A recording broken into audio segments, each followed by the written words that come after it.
I'm so happy I can be today with you here. And I would like to speak with all of you and specifically with you about your methodology because it's a fascinating topic. And it started for me in 2012 when I saw your first video and read your first book. And I understood that you developed something magnificent, which enables people to speak about the political system of Islam instead of Islam as a religion. The fascination went further, and I contacted you in 2014, and we together established the Center for the Study of Political Islam International, CSPII. Can you speak more about your methodology, specifically about the subject of political Islam and the term of political Islam?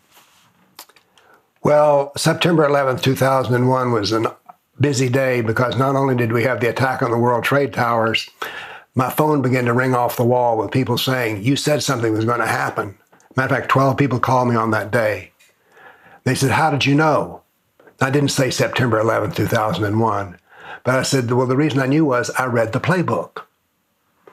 So I decided that this had to be my approach in dealing with Islam, is to tell the people about the playbook. That is, most people look at Islam and can't understand it at all, but once you read their doctrine, it's very simple to understand. It's very easy to predict what they're going to do. So that was what I decided to do, was to make a series of textbooks that gave a systemic approach to the doctrine of Islam. The idea of a doctrine of Islam wasn't even popular at the time I did this, because most people just thought that Islam was simply a religion based on Allah and the Quran. So I started out reading the Quran, but I quickly realized that I needed to do something other than read the Quran, because the Quran has 89 times in verses it says that everybody's to imitate their life after Muhammad. If you know much about Islam and you read the Quran, you realize there's not enough in here to practice the religion of Islam. For instance, you're supposed to pray how many times a day? Well, the Quran says 3 times a day, but the Hadiths say 5. So what we wanted to do was to study the doctrine. It also became clear to me that there's really only 2 experts that know about Islam. There's Quran, Allah, and Muhammad. Those are the only 2 people that know anything about Islam. But you have to understand Muhammad and Allah before you can use what they teach you. So that was what my goal was to make the doctrine of Islam simple. I had the intellectual goal of making it so a plumber or a bus driver could read the Quran, Sirah, and the Hadith and understand. That is, even a blue-collar worker could become an expert on Islam. That was my goal. I would still come back to the subject of political Islam as such, because it's an interesting definition of what you did to it. It has its own quantification too. Right. So you quantified practically the political doctrine of Islam. So maybe you can speak more about this too. Well, Muhammad has more books than Allah does. We have 2 kinds of books about Muhammad. We have the Sirah, which is nothing more than a biography. And it's a big biography, 800 pages long. Then we have his Hadith, which are, as a word for traditions. The shortest Hadith is, war is deceit. But these are things that Muhammad said and did. Now, oddly enough, if you take the Quran, the Sirah, and the Hadith and lay them on a table, you'll discover that the Quran is the smallest book of all. As a matter of fact, it's only 14%, whereas Muhammad is 86%. So Islam is 14% Allah and 86% Muhammad. Well, this tells us where we ought to start our learning process. Most people are discouraged about Islam because they pick up that unreadable book called the Quran, and it's one of the most unreadable books ever produced. Well, it can be made readable, and that was one of my goals. Anyone can pick up my Quran and read it because I've integrated Muhammad into it. So Muhammad is necessary to start your learning of. Don't pick up the Quran and read it first. I've never seen that succeed. But one of the great things about picking up the life of Muhammad is it's a great story. I grew up with storytellers in the rural South, and this is a fabulous story. It should be made into a movie, as a matter of fact. But the bulk of it is about what Muhammad did to the unbeliever, the kafir. As you read it more and more, you realize that there's more in here about me, the non-believer, than there is about for the Muslim. So once again, I gave my statistics. 51% of the doctrine found in Quran, Sirah, Hadith is about me and you, not about how to be a Muslim. Well, this is an oddity. Most people don't ever consider this. They think Islam is about the Muslim. No, it's about us. This affects your political thinking because you realize, wait a minute. It also means that you should look into the political history of Islam, because the political history of Islam supports the doctrine. As a matter of fact, the political history of Islam is an exact rolling out of the doctrine. And we need to understand here in America and Europe, Islam is here now. So political Islam is the key to understanding Islam because it's the only part of Islam that matters to us.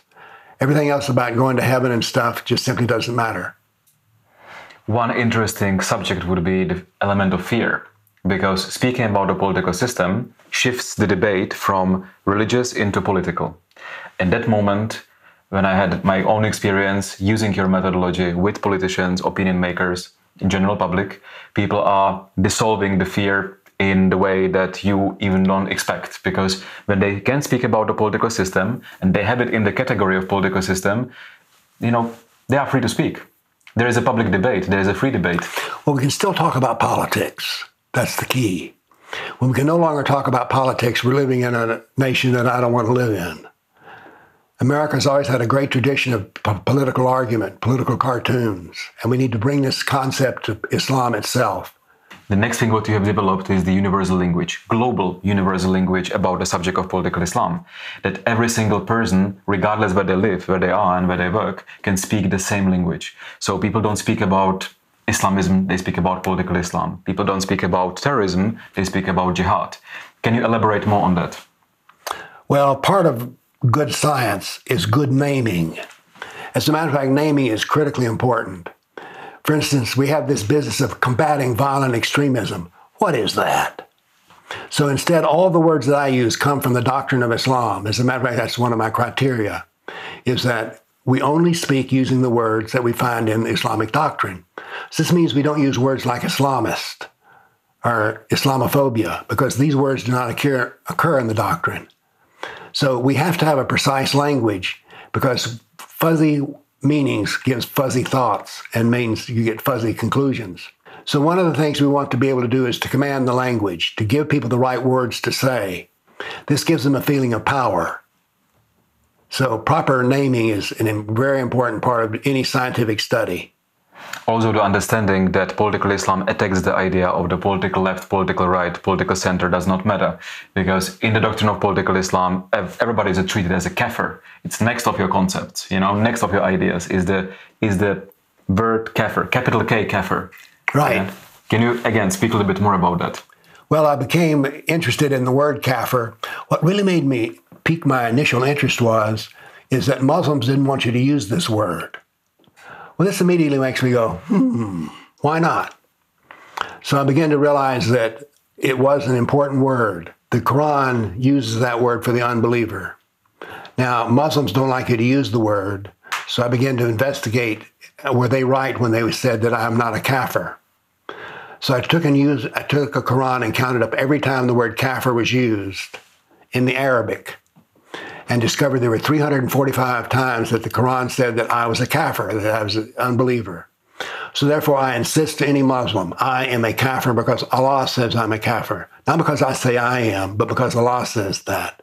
I would like to come back to the concept of speaking with people of different political views about the subject of political Islam. One of the key experiences I had in my life is that if you speak with somebody who is from the political left, you have to identify the ideas of the political left. If you speak with somebody from the political right, you have to identify the ideas and the core ideas of the political right and base the explanation on both of them. So you show to the political left or right how their core ideas are attacked by political Islam. Without going into any other topic, you just would like to go specifically to the subject of political Islam. This is very important insight. What we want to do is to discuss Islam as it affects the person. Remember, political Islam is the impact on the non-believer, the kafir. But we need to, when we're discussing this with people, and I learned this when I first started working with Islam, I found it very interesting what would cause somebody to turn on Islam. For instance, one man, when he said, Muhammad didn't like dogs, well, anybody that doesn't like dogs can't be very good, so he rejects Islam on the basis of dogs. My bookkeeping accountant said, he got 20% of the war booty? What kind of religious man does that? So I began to pay attention as to what is important to the person, and then tell them what Islam says about that. And it's never good. So one additional information to the subject of, let's say, political Islam and political views is that political Islam does not care if you are left, right, or in the center. Political Islam cares for its expansion. And political Islam destroys the core ideas, views, and ideological views of every single kafir political system. So there has to be the unity. There has to be the handshake between the political left and right on the subject of political Islam. They can disagree about the taxes. They can disagree about multiple other things, but they should agree on one thing, and this is political Islam as such. One of the things, by the way, that when I'm experimenting with how to talk to someone about Islam, I ask the question, how do you feel about wife beating? Not well. Not well. No one does. So then I point out that Islam recommends wife beating. So this is an example of first finding out where they're sensitive, what is their sensitive spot, and then going to it. Because no matter what you think about politics, for instance, I have friends who are atheists, and they think, well, I don't care anything about this religion of Islam. It doesn't have anything to do with me. Well, hello, atheist friend. You might be interested to know that the Quran hates the atheist worse than it does anything else. So nobody gets left out of being abused. Political Islam abuses everybody. I would like to come back to the subject of fear, and that speaking about the political system is not the same as to speak about religion, because it makes no sense and because it really does remove fear. So can you speak more about this fear removal, fear dissolvement if you speak about the subject of political Islam? Well, it's very important to take away people's fear, because people who are afraid can't learn anything. As a matter of fact, they will avoid learning anything that makes them afraid. So the simplicity means that they can at least know their actual content. The other thing is that people are afraid of being called an Islamophobe. Well, if they know the Islam, they can explain to somebody why it's legitimate to be afraid of Islam, and that doesn't make you an Islamophobe. We live in a time now when people call names easily and a lot, and people have become very sensitive about being called names, which I do not understand, because you can call me the most vicious names in the world. Doesn't affect me, it's not me. But we need to deal with people's fears so that they can learn Islam, because it's one of the most critical subjects for anybody to know. Islam is going to only become more and more powerful. And when you know something, you're less afraid of it. So good knowledge helps to dispense fear.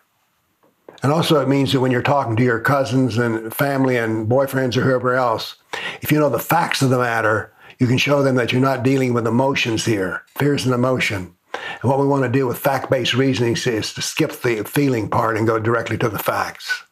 I would like to say to all of you that the genius of Bill Warner is to using his methodology exactly as it is given, because I had many possibilities to use it exactly as you gave to us, and it works. It works, it gives people the education, it removes the fear, it creates the public debate. Politicians, general public, people just allow themselves to speak about the subject of political Islam. So thank you for that. Well, glad to do it. It was my goal to set out. I want people to be unafraid and full of optimism, not fear.